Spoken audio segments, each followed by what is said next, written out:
अनुगुल जिला कणिया स्थित जरडाठारे Radha Krishna cricket club तरफ अनुष्ठित होइतबा टूर्नामेंट उद्यापित हो जाइछि। फाइनल मैच रे हाड़ी धुआ सहित नना वारियर्स मध्यरे निर्धारित 6 ओवर रे 3टी सीरीज मैच होइतबा बेले हाड़ी धुआ को 2टी मैच रे नना वारियर्स परास्त करी चैंपियन विवेचित होइतला।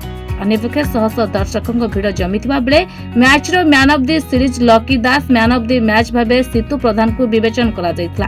टूर्नामेंट रो अतिथि भाबे ग्राम सभापति आईनजीवी सचिदानंद देहुरी शिक्षाविद मच्छिंद्र साहू प्रमुख रहिथिले। तबे एनटीपीसी नना वारियर्स चैंपियन दल को ट्रॉफी प्रदान करा जिबा सहित हाड़ीधुआ क्रिकेट क्लब को रनर्स अप भाबे पुरस्कृत करा जायतला।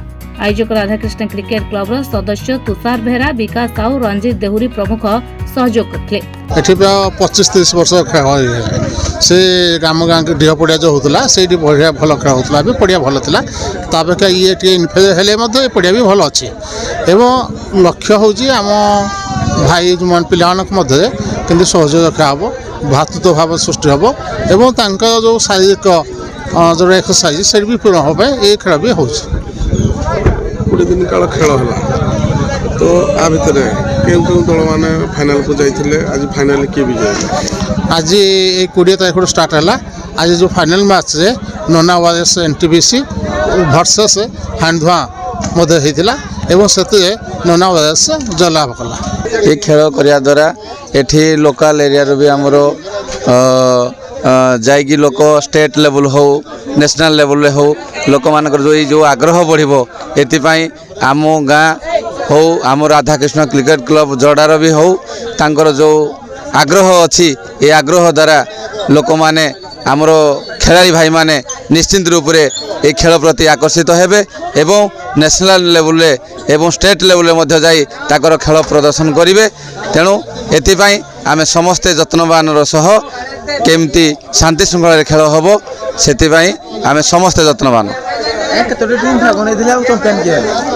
एठी 16टी टीम भाग नहीं 9 दिन खेल गाँव युवक मानकर जो सहयोग दीर्घ 20 वर्ष ऊर्ध्व हम से खेल आरंभ कले आम सबुदिन अतिथि अच्छु सबुदिन अतिथि देखुचु। चलित वर्ष बर्तमान देखिलु आज 10,000 ऊर्ध्व दर्शक थिले।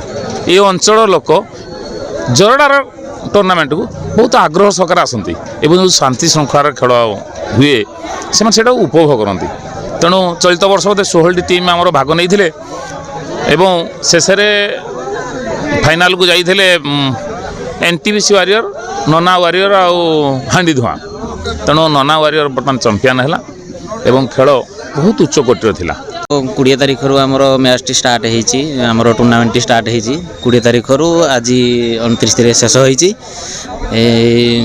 नना वारियर्स आमर एनटीपीसी तेरे champion होईची हाड़ीधुआ एतरे runners up होईची।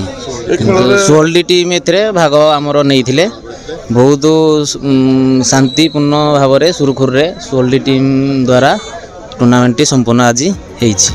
कणिया Vijay Kumar Behera reporters today.